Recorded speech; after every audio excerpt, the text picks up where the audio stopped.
there'll be police and that there, so he shoves it in a bush and says to the year 8s if they take it, he'll shit in their mouths. They don't look much interested in the trolley, to be fair. The spotty kid nods just the same, all wide-eyed like, but the other two don't look like they've even noticed the trolley. I've never run to school in my life. Neither's Banks, I guess. I remember we were laughing, not because it was funny, just because it was something, you know. I say to Banks, who do you think did it? Jones, Banks says. It was Jones, I know it.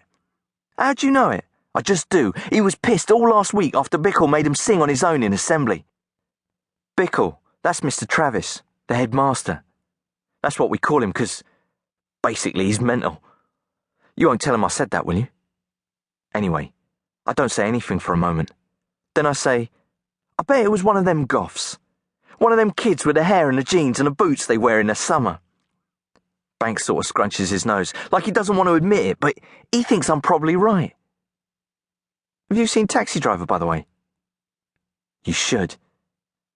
We hear the sirens before we see the school. We've heard them already, I expect, but we haven't noticed them. And when we get there, I count 10 police cars at least. Shitty ones, Fiestas and that. But they're everywhere, all with their lights going.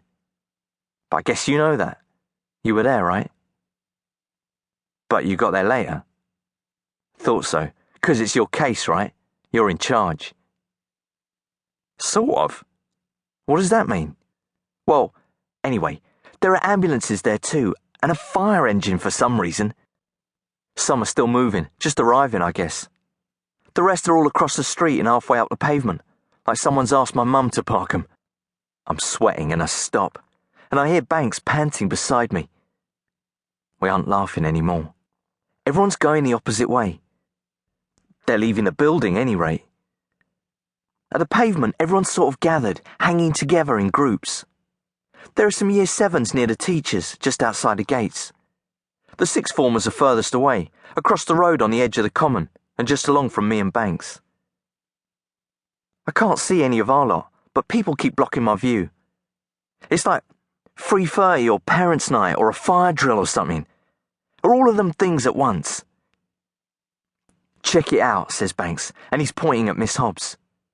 She's carrying some kid in her arms, crossing the playground towards the gates. There's blood on them, but I can't tell whose. You sure it was only 5? Well, whatever.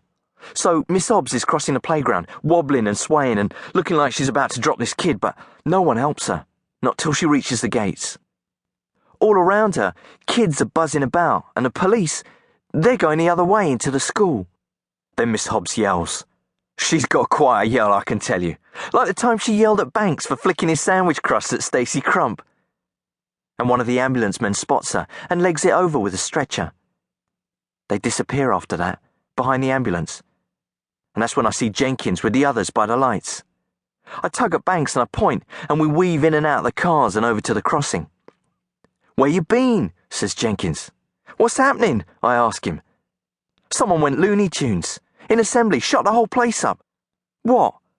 With a gun, I say. And right away I wish I hadn't of. Jenkins looks at me. Either a gun, he says, or a 50-litre bottle of ketchup. Who? Says Banks. Who did it? Dunno, couldn't see. People were up and running and that before we knew what was happening. Someone said it was Bumfluff, but it couldn't have been, could it? Then Banks says, Where's Jones? Didn't I say, says Terry, who's standing right beside Jenkins, didn't I tell you it was Jones? Jenkins gives Terry a punch on the arm. Banks doesn't know it was Jones, does he? He was just asking where he was. Well, where is he? Terry says, but Banks is already moving away. Where are you going? I say, but he ignores me. I run to catch up and hear Jenkins behind me. You won't get in, he says, but Banks doesn't even look back. We try the main gates first, but there's these policemen there dressed in yellow.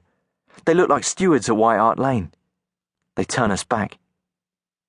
Banks tries again and has to scarper when one of the policemen shouts at him and tries to grab him. We go round the back instead, to the side gate by the kitchens. And there's a policeman there as well, but he's talking to a woman with a pushchair, pointing at something across the street. He doesn't see us. I've never been in the kitchens before. I've seen them from the other side.